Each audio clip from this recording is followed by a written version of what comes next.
ನೇತ್ರಾವತಿ ನದಿ ತೀರದಲ್ಲಿ ಶವ ಹೂತಿಟ್ಟ ಆರೋಪ ಪ್ರಕರಣಕ್ಕೆ ಸಂಬಂಧಪಟ್ಟಂತೆ ಇವತ್ತು ಎಸ್ಐಟಿ ಕಚೇರಿಗೆ ಇಬ್ಬರು ಸಾಕ್ಷಿಗಳ ಆಗಮನ ಆಗುತ್ತೆ.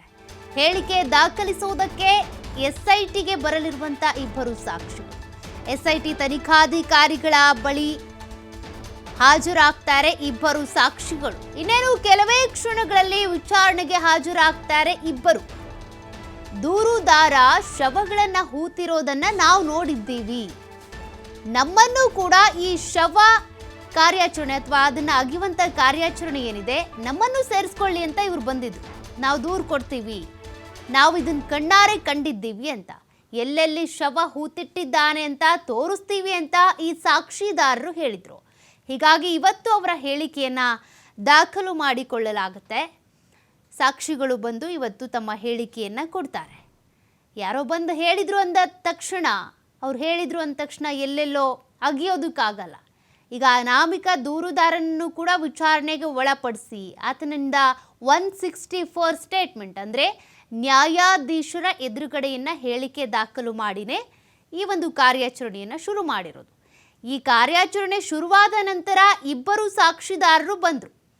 ಹೌದು, ನಾವು ಕೂಡ ಈತನನ್ನ ನೋಡಿದ್ದೇವೆ, ಈತ ಶವ ಹೂತಾಗ್ತಾ ಇದ್ದಿದ್ದನ್ನು ನೋಡಿದ್ದೇವೆ, ಎಲ್ಲೆಲ್ಲಿ ಶವ ಹೂತಿದ್ದಾನೆ ಅನ್ನೋದನ್ನ ಕಂಡಿದ್ದೇವೆ, ನಾವು ಕೂಡ ಈ ಕಾರ್ಯಾಚರಣೆಯಲ್ಲಿ ಭಾಗಿಯಾಗ್ತೀವಿ, ನಮ್ಮನ್ನು ಸೇರಿಸ್ಕೊಳ್ಳಿ ಅಂತ ಈ ದೂರುದಾರರು ಬಂದಿದ್ರು. ಹಾಗಾಗಿ ಈ ಇಬ್ಬರು ದೂರುದಾರರು ಏನಿದ್ದಾರೆ ಅವರ ಸಾಕ್ಷಿ ಅಂದರೆ ಇವರು ಸಾಕ್ಷಿ ಅಂತೇಳಿ ಸ್ಟೇಟ್ಮೆಂಟನ್ನು ಪಡೆದುಕೊಳ್ಬೇಕಲ್ಲ, ಅವ್ರಿಗೆ ಏನು ಗೊತ್ತಿದೆ, ಏನು ಹೇಳ್ತಾರೆ, ಅದ್ರ ಬಗ್ಗೆ ಇವತ್ತು ಹೇಳಿಕೆಯನ್ನು ದಾಖಲು ಮಾಡಿಕೊಳ್ಳಲಾಗುತ್ತೆ. ತನಿಖೆಯಲ್ಲಿ ತಮ್ಮನ್ನು ಸೇರಿಸಿಕೊಳ್ಳಿ ಅಂತ ಇವರು ಮನವಿ ಮಾಡಿಕೊಂಡಿದ್ರು. ಎಸ್ಐಟಿಗೆ ಮನವಿ ಮಾಡಿದಂಥ ಇಬ್ಬರು ಗ್ರಾಮಸ್ಥರು ಇವರು ದೂರಿನ ಮೂಲಕ ಮನವಿ ಮಾಡಿದ್ರು ಇಬ್ಬರು ಗ್ರಾಮಸ್ಥರು. ಹೀಗಾಗಿ ಈ ಕಾರ್ಯಾಚರಣೆಯಲ್ಲಿ ನಾವು ಭಾಗಿಯಾಗ್ತೀವಿ, ಈ ಶವ ಹೂತಿಟ್ಟ ಜಾಗ ನಾವು ನೋಡಿದ್ದೇವೆ, ಹೂತಿಡೋದನ್ನು ನೋಡಿದ್ದೇವೆ, ಹಾಗಾಗಿ ನಮ್ಮನ್ನು ಸೇರಿಸ್ಕೊಳ್ಳಿ ಅಂತ ಮನವಿ ಮಾಡಿಕೊಂಡಿದ್ರು. ದೂರುದಾರ ವ್ಯಕ್ತಿ ಯಾರು ಅಂತ ನಮಗೆ ಗೊತ್ತಿದೆ. ಅಂದರೆ ಈಗ ಅನಾಮಿಕ ದೂರುದಾರ ಅಥವಾ ಭೀಮ ಅಂತ ಏನು ಕರೀತಾರೆ ಆತ ನಮಗೂ ಗೊತ್ತು, ನೋಡಿದ್ದೇವೆ, ಶವ ಹೂತಿದ್ದನ್ನು ನೋಡಿದ್ದೇವೆ ಅಂತ ಹೇಳಿದ್ರು. ಹಾಗಾಗಿ ಆತ ಶವಗಳನ್ನು ಹೂತಿಟ್ಟಿರೋದನ್ನ ನಾವು ತೋರಿಸ್ತೀವಿ. ಆತ ರಹಸ್ಯವಾಗಿ ಹೂತಿಟ್ಟಿದ್ದರೂ ನಮಗೆ ಅದು ರಹಸ್ಯ ಅನ್ನಿಸ್ತಾ ಇಲ್ಲ, ನಾವು ವಿಶೇಷ ತನಿಖಾ ತಂಡಕ್ಕೆ ಸಹಕರಿಸ್ತೀವಿ ಅಂತ ತೀರ್ಮಾನ ಮಾಡಿದ್ದಾಗಿದೆ.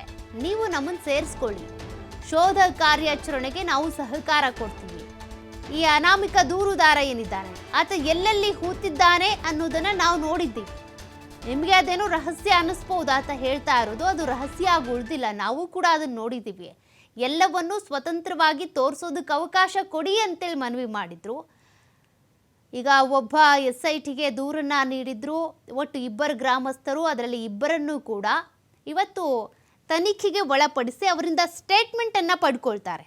ಅವ್ರು ಏನೇನು ಹೇಳ್ತಿದ್ದಾರೆ ಅಂದರೆ ಈಗ ಒಂದು 4-5 ದಿನಗಳ ಹಿಂದೆಯಿಂದನೂ ಕೂಡ ಇದ್ರ ಬಗ್ಗೆ ಚರ್ಚೆ ಆಗ್ತಾ ಇತ್ತು. ಅವ್ರು ಯಾರೋ ಇನ್ನಿಬ್ರು ಬಂದಿದ್ದಾರಂತಲ್ಲ, ಅವರು ತೋರಿಸ್ತಾರೆ, ಅವರೆಲ್ಲಿ ತೋರಿಸ್ಬೋದು, ಏನು ಕತೆ ಅಂತ. ಬಟ್ ಹಂಗೆ ಹೇಳಿದ ತಕ್ಷಣ ಅವರೆಲ್ಲೋ ಗುಂಡಿ ಇಲ್ಲಿ ಅಗಿರಿ ಹಾಗೆ ಹಿಂಗೆ ಅಂದ ತಕ್ಷಣ ಆಗಲ್ಲ.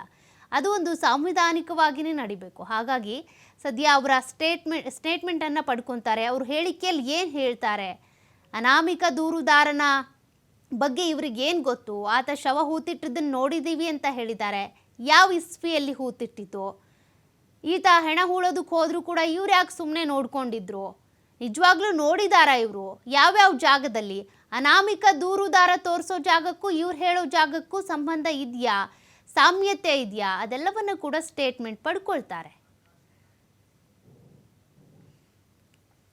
ಮತ್ತಷ್ಟು ಡೀಟೇಲ್ಸ್ ಕೊಡ್ತಾರೆ ಪ್ರತಿನಿಧಿ ಪ್ರಕಾಶ್. ಎಸ್ಐಟಿ ಕಚೇರಿ ಎದುರುಗಡೆನೇ ಇದ್ದಾರೆ. ಪ್ರಕಾಶ್, ಈಗಾಗಲೇ ಎಸ್ಐಟಿ ಅಧಿಕಾರಿಗಳು ಇಬ್ಬರು ದೂರುದಾರರನ್ನ ತನಿಖೆಗೊಳಪಡಿಸಿ ಅಥವಾ ಸ್ಟೇಟ್ಮೆಂಟ್ ಪಡ್ಕೊಳ್ಳೋದಕ್ಕೆ ಅಂತ ತಯಾರಿ ನಡೆಸಿದ್ದಾರೆ.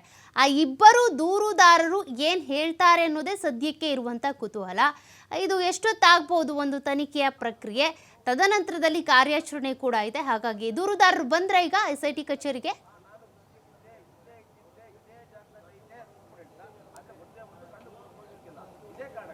ಈಗಾಗಲೇ ಬೆಳ್ತಂಗಡಿ SIT ಕಚೇರಿ ಹತ್ರ ಕೂಡ ನಾವು ಇರುವಂಥದ್ದು. ದೂರುದಾರರು ಇನ್ನೇನು ಕೆಲವೇ ಒಂದು 5ರಿಂದ 10 ನಿಮಿಷದಲ್ಲಿ ಇಬ್ಬರು ದೂರುದಾರರು ಕೂಡ ಬರ್ತಾರೆ ಅನ್ನುವ ಮಾಹಿತಿ ಲಭ್ಯವಾಗಿರ್ತಕ್ಕಂಥದ್ದು. ಬಹಳ ಮುಖ್ಯವಾಗಿ ದಿನದಿಂದ ದಿನಕ್ಕೆ SITಯ ಕಚೇರಿಯ ಬಳಿ ಸಾಕಷ್ಟು ಡೆವಲಪ್ಮೆಂಟ್ ಕೂಡ ಆಗ್ತಾ ಇರುವಂಥದ್ದು. ಯಾಕಂದರೆ ಅನಾಮಿಕಾ ಹೇಳಿದಂತೆ ಸಾಕಷ್ಟು ಶವಗಳನ್ನು ನೇತ್ರಾವತಿ ನದಿ ತೀರದಲ್ಲಿ ನಾನು ಹೂತಿಟ್ಟಿದ್ದೇನೆ ಅನ್ನುವ ಹೇಳಿಕೆಯನ್ನೇ SITಯ ಅಧಿಕಾರಿಗಳಿಗೆ ಹೇಳಿದರು. ಅದಾದ ಮೇಲೆ ದಿನದಿಂದ ದಿನಕ್ಕೆ ಒಂದಿಷ್ಟು ಡೆವಲಪ್ಮೆಂಟ್ಗಳು ಕೂಡ ಆಗ್ತಾ ಇದೆ.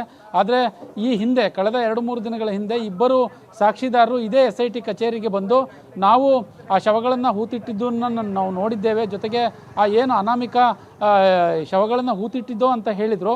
ಅವರು ನಮಗೆ ಯಾರೆಂದು ಅಂತ ಗೊತ್ತಿದೆ, ನಮ್ಮನ್ನು ಕೂಡ ತನಿಖೆಗೆ ಒಳಪಡಿಸಿ ಅನ್ನುವ ಮುಖಾಂತರ SIT ಕಚೇರಿಗೆ ಒಂದು ಅಂದರೆ ಒಂದು ಅಹವಾಲು ಜೊತೆಗೆ ಒಂದು ದೂರನ್ನು ಕೂಡ ಅಂದರೆ ಹೇಳಿಬಿಟ್ಟು ಹೋಗಿರ್ತಾರೆ ಇವರಿಗೆ SIT ಕಚೇರಿಗೆ. ಹಾಗಾಗಿ ಅವರು ಇವತ್ತು ಟೈಮಿಂಗ್ಸ್ ಕೊಟ್ಟಿರುವಂಥದ್ದು SIT ಕಚೇರಿಯವರು ಅಧಿಕಾರಿಗಳು ಆ ದೂರುದಾರರು ಇಬ್ಬರು ಸಾಕ್ಷಿದಾರರು ಏನಿದ್ದಾರೆ ಅವರು ಇವತ್ತು ಟೈಮ್ ಕೂಡ ತೆಗೆದುಕೊಂಡಿದ್ದಾರೆ. ಸುಮಾರು ಇನ್ನೇನು ಒಂದು 5ರಿಂದ 10 ನಿಮಿಷದ ಒಳಗೆ ಬೆಳ್ತಂಗಡಿಯ SIT ಕಚೇರಿಗೆ ಇಬ್ಬರು ದೂರುದಾರರು ಬರ್ತಾರೆ ಅನ್ನುವ ಮಾಹಿತಿ ಇರುವಂಥದ್ದು. ಆ ದೂರುದಾರರ ಅಹವಾಲು ಏನಂತ ಅಂದರೆ, ನಮ್ಮನ್ನು ಕೂಡ ಈ ತನಿಖೆ ಒಳಗೆ ಸೇರಿಸಿಕೊಳ್ಳಿ, ಯಾಕಂದರೆ ಆತ ಶವಗಳನ್ನು ಹೂತಿಟ್ಟಿದ್ದನ್ನು ನಾವು ಕೂಡ ನೋಡಿದ್ದೇವೆ, ಜೊತೆಗೆ ನಾವು ಕೂಡ ಜೊತೆಯಲ್ಲಿದ್ದೇವೆ ಅನ್ನುವ ಮಾಹಿತಿಯನ್ನು ಹೇಳಿಕೊಂಡಿರುವಂಥದ್ದು. ಅದಕ್ಕೆ ಸಂಬಂಧಪಟ್ಟ ಹಾಗೆ ಇವತ್ತು ದೂರು ಕೊಡುವುದಕ್ಕೆ ಅಂದರೆ ಅಧಿಕೃತವಾಗಿ ದೂರು ಕೊಡುವುದಕ್ಕೆ SIT ಕಚೇರಿಗೆ ಇವತ್ತು ಆಗಮಿಸ್ತಾರೆ ಅನ್ನುವ ಮಾಹಿತಿ ಇರುವಂಥದ್ದು. ದಿನದಿಂದ ದಿನಕ್ಕೆ ಬೆಳ್ತಂಗಡಿಯ SIT ಕಚೇರಿಯ ಮುಂದೆ ಸಾಕಷ್ಟು ಡೆವಲಪ್ಮೆಂಟ್ ಕೂಡ ಆಗ್ತಾ ಇದೆ.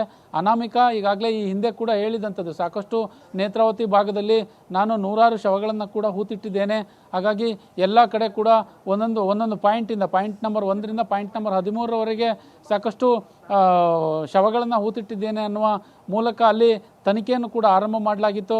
13ರಲ್ಲೂ ಕೂಡ ಸ್ಪಾಟ್ನಲ್ಲಿ ಏನು ಶೋಧ ಕಾರ್ಯ ಮಾಡಲಾಗಿತ್ತು, ಅಲ್ಲೂ ಕೂಡ ಯಾವುದೇ ಅಸ್ಥಿಪಂಜರ ಸಿಕ್ಕಿಲ್ಲ. ಹಾಗಾಗಿ ದಿನದಿಂದ ದಿನಕ್ಕೆ ಈಗ ಮತ್ತೆ ಅನಾಮಿಕನ ಜೊತೆ ಇಬ್ಬರು ಸಾಕ್ಷಿದಾರರು ಸೇರಿಸಿಕೊಳ್ಳುತ್ತಾ ಅನ್ನುವ ಪ್ರಶ್ನೆಗಳು ಸದ್ಯಕ್ಕೆ ಮೂಡುವಂಥದ್ದು. ಈಗ ನಾವು ಬೆಳ್ತಂಗಡಿ SITಯ ಕಚೇರಿ ಮುಂದೆ ಇದ್ದೇವೆ. ಈಗಾಗಲೇ ದೂರುದಾರ ಅನಾಮಿಕಾ ಏನಿದ್ದಾನೆ ಆತನನ್ನು ಕೂಡ ಈಗ SIT ಕಚೇರಿಗೆ ಕರೆದುಕೊಂಡು ಬಂದಿರುವಂಥದ್ದು.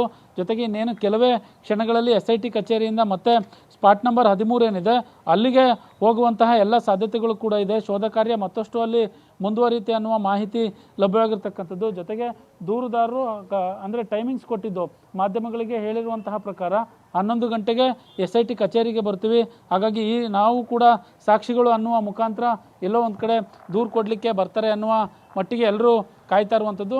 ಬಂದಿರುವಂತಹ ಮಾಹಿತಿ ಪ್ರಕಾರ ಇನ್ನು 5ರಿಂದ 10 ನಿಮಿಷದ ಒಳಗಡೆ SIT ಕಚೇರಿಗೆ ಇಬ್ಬರು ದೂರುದಾರರುಗಳು ಬಂದು ಅಧಿಕಾರಿಗಳನ್ನು ಸಂಪರ್ಕಿಸ್ತಾರೆ ಅನ್ನುವ ಮಾಹಿತಿ ಇರುವಂಥದ್ದು.